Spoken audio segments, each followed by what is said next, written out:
11 soldiers killed in Philippines airstrike. Marawi, Manila, an airstrike on Islamist rebel hold-up in a southern Philippine city has killed 11 government troops, the armed forces said on Thursday, in a major blow to the country's bid to end its biggest internal security crisis in years. The bombing accident happened on Wednesday when one of two planes bombing rebel positions missed its target in the heart of Marawi City, where ground troops have been battling pro-Islamic state militants holed up in buildings for 9 days. The incident came during what was the first offensive deployment of fixed-wing aircraft in the 9-day operation, aimed at flushing out the Islamist gunmen who have defied expectations by clinging on through days of ground assaults and helicopter rocket attacks. Sometimes in the fog of war a lot of things could happen. Accidents happen, like this, Defense Secretary Delfin Lorenzana told a news conference. It's very sad to be hitting our own troops, he added. There must be a mistake somewhere, either someone directing from the ground, or the pilot. The Moat Group has been a fierce enemy of a military with superior firepower and greater troop strength. The government is concerned that the group's brazen attack and its resilience could strike a chord with the Islamic State leadership in the Middle East and win its endorsement as its Southeast Asian affiliate. The deaths of the soldiers takes the number of security force members killed to 38. With 19 civilians and 120 rebel fighters killed in the battles in Marawi over the 9 days. Lorenzana said militants who were Saudi, Malaysian, Indonesian, Yemeni and Chechen were among 8 foreigners killed in the fighting, in what experts say is a sign the Philippines may have a major problem on its hands.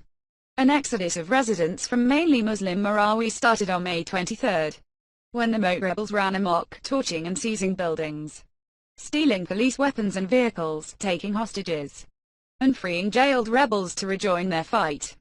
The military added 21 armored vehicles and a 3rd battalion of troops to the operation on Thursday to put an end to the occupation. Lorenzana said the military might suspend airstrikes, describing the rebels as a small force that cannot hold it long.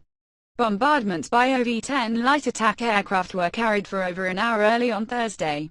Troops engaged rebel snipers as helicopters circled identifying targets. A fire blazed in one building moments after a plane dropped its payload. Smoke rose into the sky.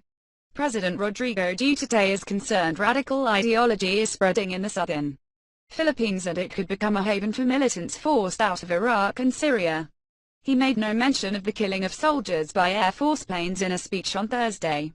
He said the Moat Group was being given too much credit, and that the occupation of Marawi was the work of Islamic State, and planned a long time ago.